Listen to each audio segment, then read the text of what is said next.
Hi, Larry. Hey, Graham. Hi, my name is Graham Resnick. I'm a filmmaker, writer, director, sound designer, and I started working with Larry Fessenden about 10, 15 years ago through my friend Ty West, who I grew up with, and have done a lot of sound design with on his films. And he was producing Ty's films at the time, and Ty introduced me to Larry. Larry produced my first feature, and we've written together on several projects. My name is Larry Fessenden. I'm a filmmaker. I run Glass Eye Pix, which is an independent production company out of New York.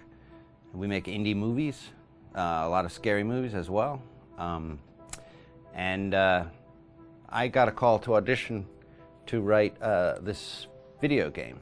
And I called my pal Graham Resnick because Graham is a gamer. And while I thought I could offer something to the idea of writing this multi-branching story, I knew that I would want Graham's expertise as a lover of gameplay, since I guess games were started. So and just as a lover. And as a lover, yes. Which is why there's so many sex jokes in the game. There was one Italian website that did say the Larry that's Fessenden right. and Graham Resnick, the two lovers behind Until Dawn. Come here. Maybe I know how to handle you too. I am definitely ready to be handled. So I wanted Graham by my side. Yeah, and we got the gig, and it's been an amazing ride. Oh, hell yeah. Oh my god, she's taking her shirt off. What? Oh my god. Matt, what are you doing here?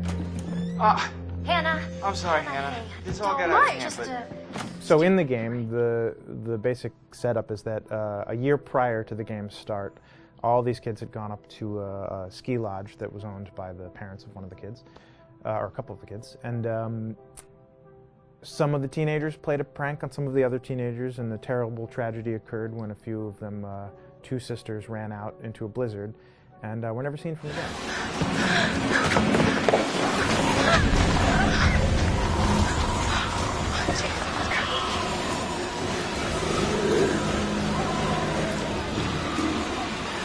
So now, a year later, this is kind of torn apart, this group of friends. They've gone through some trials and tribulations in the past year. The brother of the two girls has had a lot of psychological issues, and to kind of help him cope and help them all get over it, they all returned to the lodge a year later, back up on the mountain. And the idea is to get over it, but... The healing does not begin. Yeah, and these kids are all trying to find themselves. They've been through a trauma, but in general, they're just teenagers trying to figure out who they are. So they're all kind of falling into the patterns, the stereotypes, the characters they see on TV and in the movies. I think we were very interested in taking genre tropes and kind of making them sort of refresh them.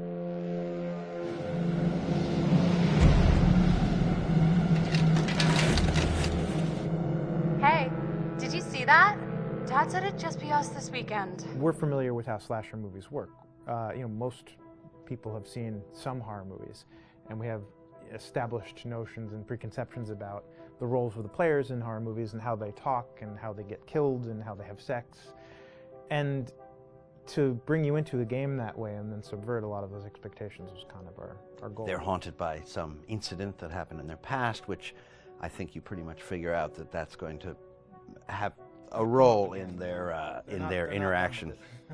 Yeah, so I think what was fun was we take some sort of stock characters and we try to give them some shape, but at least at the beginning they're recognizable in the way of groups of friends. There's the jock and the bitchy girl and the rivalries between everyone. And oh my gosh, and really fun characters too. Like we just had so much fun living in the minds of these characters through writing the script. What do you think? Jesus! It was fun. I think we were looking to get that kind of banter that you Yeah. see both in movies, but also that you absolutely have with friends, and sort of those inside jokes. And of course, as writers and as friends ourselves, we sort of developed little tracks, and we try to give the characters that kind of vibe.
course, it's from last year. Stupid prank. This is a little uncomfortable, huh? I've never seen this video. She's just so... So, what? She's so excited. And alive. She has no idea. Oh, jeez.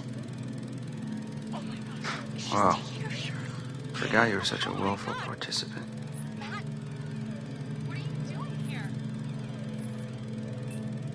This is horrible. Couldn't feel worse. Looks like you were enjoying yourself. That's the worst part, isn't it? We were just playing a joke. It was supposed to be funny. Yeah. I never want to see this video ever again. Oh.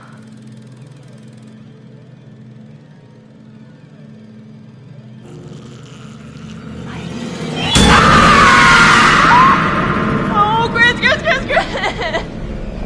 What is going on? Ash, slow down, okay? I can't handle this. Ghosts and these videos and everything just flying calm down. around. Listen to me for a second. What? Calm down? Why should I calm down, Chris? I am freaking This out has right got to now. be someone messing with us. Think about it. Ghosts don't hook up video cameras. They don't play games. Then who would set this all up? Seriously, I'm asking. I don't know. Maybe the same person who tied you up and killed Josh? Yeah, right. The same person who might have Sam right now. Maybe you're right. I wish I wasn't.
I am Hayden Panettiere, and we are here at the studio recording Until Dawn.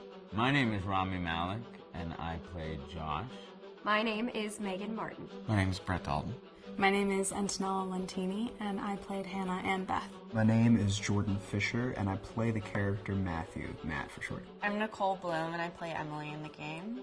My name is Noah Fleiss. I am Galadriel Steinman, and I play Ashley. So Until Dawn is the story of 8 teenagers who revisit this cabin in the woods about a year later after a really traumatic experience where I've lost 2 of my sisters, so coming to kind of get some closure in that respect. One of the things that Larry does really well is make these multi-layered characters, and I think for just the story in general, it follows the quintessential horror film plot lines, but the characters are so unique in themselves, and I think that's very cool. Oh, yeah, this was the right thing to do. What? You know, getting everyone together on the anniversary. I mean, Josh seemed really pumped about us all doing something, didn't he? Yeah, no, he definitely did. I haven't seen him so excited about something in forever. Good. Sam and I have a few things in common, such as being huge lovers of animals, and she's a huge animal lover. She's vegan. She is a pacifist. I'm not quite sure if I'm gonna go as far as saying that I'm a pacifist, but she's spunky and cool. I know that she, I think, is made fun of a little bit by the rest of them who think that her morals and her beliefs in that area are a little ridiculous and they don't agree with them, but she doesn't care. It doesn't stop her from being herself, and that's something that I hope I have in common with her.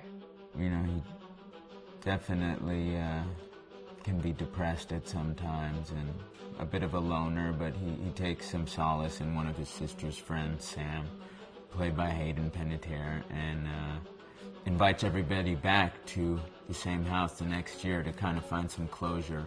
Jessica she has a whole lot of personality. She is definitely the sort of mean girl character that, you know, at school she knows she's pretty, she knows that boys like her, and she's going to use it to her advantage.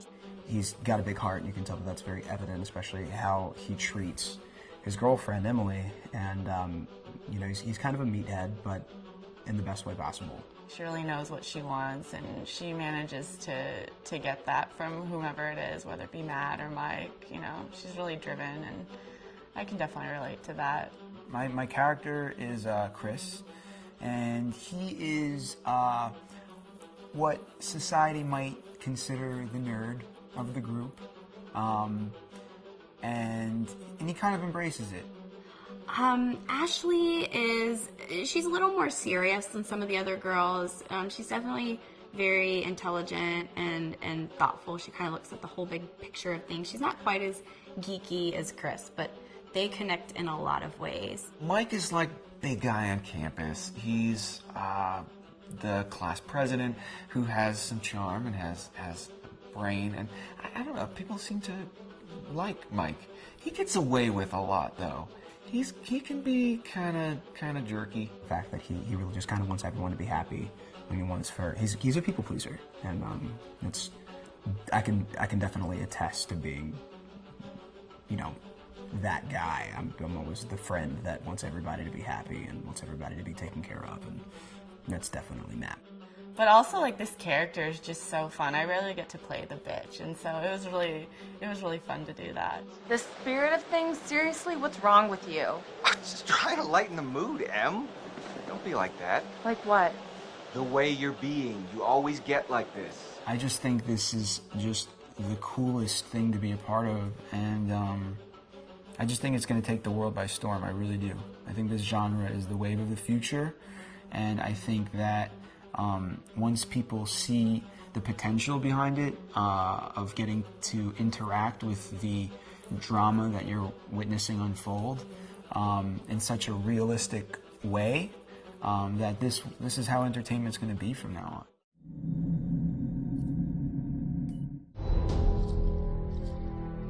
Hi, this is Lee Robinson, production designer on Until Dawn. The production design for Until Dawn started with the great teen horror script that sets the characters in a Canadian winter mountain lodge, being a contemporary setting with visual clues derived from classic films of that genre, such as Hitchcock's Psycho and Stanley Kubrick's Shining. The storyboards are vital to the production design, as it allows the designer to understand the scale of the environments to be made and the detail that would be seen to create the atmosphere of a horror.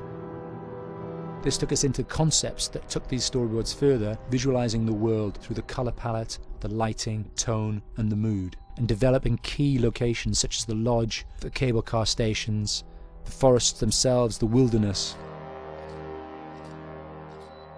As you can see, the environments and atmospheres change quite a bit from warm and inviting to cold and threatening. The Millionaire's Mountain Lodge was a key example. It was designed to be made from nearby stone and timber, embedding it into the landscape, with a contrasting and contemporary interior needing to be opulent and extravagant. We created dark and claustrophobic corridors with ominous and large open spaces, almost cathedral-like in size, and with huge structures to silhouette and dwarf the characters within, providing a labyrinth to explore and wander. Each character was developed with a strong visual identity in mind, with contrasting colours, tones and silhouettes to identify them, each to have their own texture, pattern and shape, so that when they were lined up you could always identify them. The costume designs allowed a range of clothes that would suit them for the cold winter weather, but also have an element of style and individualism, so that the audience could look at them and relate, recognizing themselves within them. A lady would like to cuddle up with her man by a nice cozy fire bathed in atmospheric mood lighting. Right. It'll get plenty toasty once we're rubbing up against each other. Mike. Fire and mood lighting. Yes. Working with the lighting artists, we really brought the look and feel of the world together, and this required a thorough understanding of the visual language of teen horror.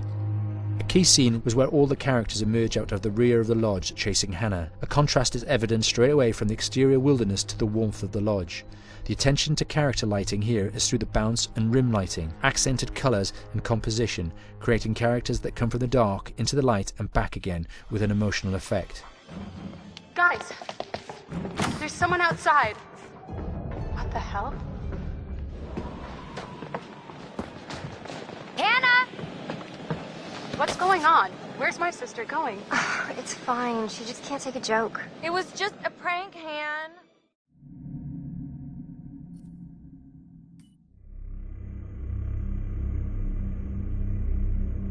Until Dawn is a game that's full of horror, and one of the things we decided to do early on was to take a scientific approach to how scary it was. So we did experiments on people and we measured their responses to the game. We've created a test area. It's as close to a home setup as we can get it. We've recruited ordinary people to play the game and we've left them to play it on their own. You're turning the light off.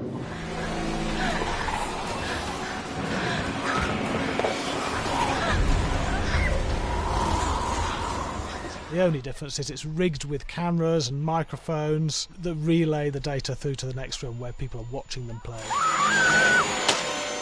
Bracelet here we use for biometric testing. It measures the player's emotional response. It's called a galvanic response sensor. It makes contact with the user's skin and it measures the electrical conductivity across their skin. It's the same principle as an old-fashioned lie detector. When you're stressed, you sweat a little. Very sensitive. It picks up tiny changes if the player is feeling anxious or scared.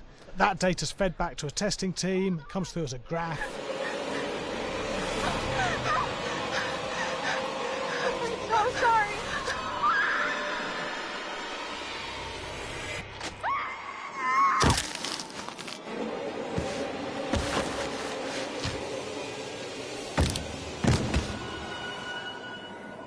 There's no point testing one or two people, you have to test a lot of people. Watch your step. When we have a scare that's consistently has a measurable emotional response, then we knew it was good. If it didn't have that, it goes back to the team for improvement. The data doesn't tell us what's wrong with the scare, it only tells us if it's working or not. Wait, okay, so you hear that too, right? Josh. Here we have a chapter relatively early in the game. Weirdly regular.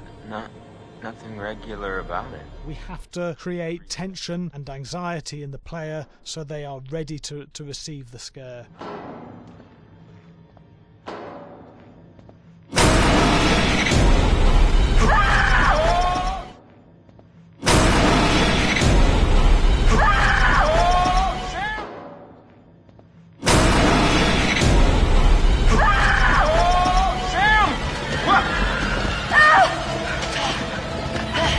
Give the player time to recover, to cool down, to calm down, and then start building the tension again before we do the next scare.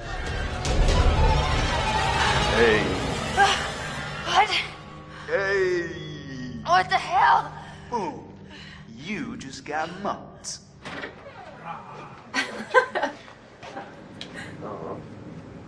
Yeah, it was such an adrenaline high from that game. There's two things we found. One is we could look at the scares, analyse if our expected scares were working effectively. Were people shrieking and covering their hands, or were they getting an emotional response from it? And being scientific about it means that we strip out people's opinions about whether things are working or not. We've got data, and we look at the data. If it's working, we're happy with it. Really scary.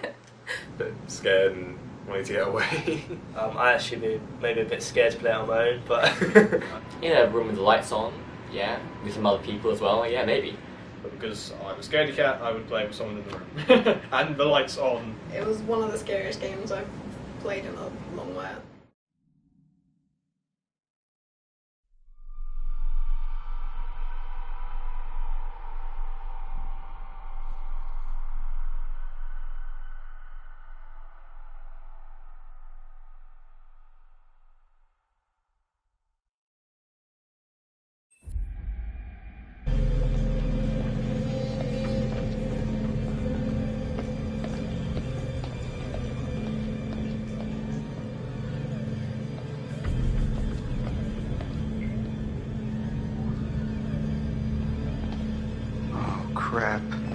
Look at that.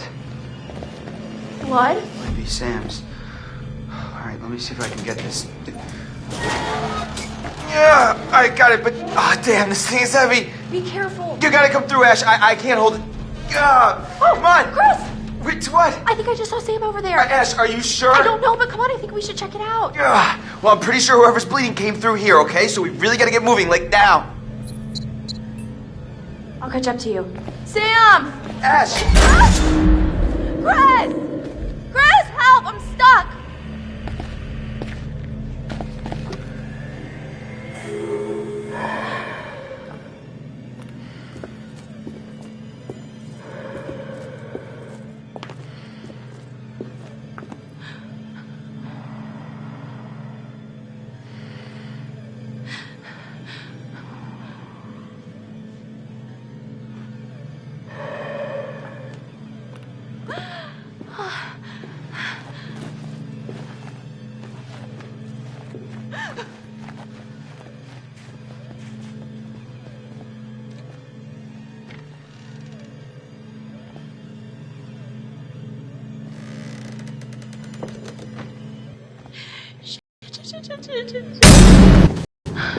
Chris! Hey, relax. You scared me.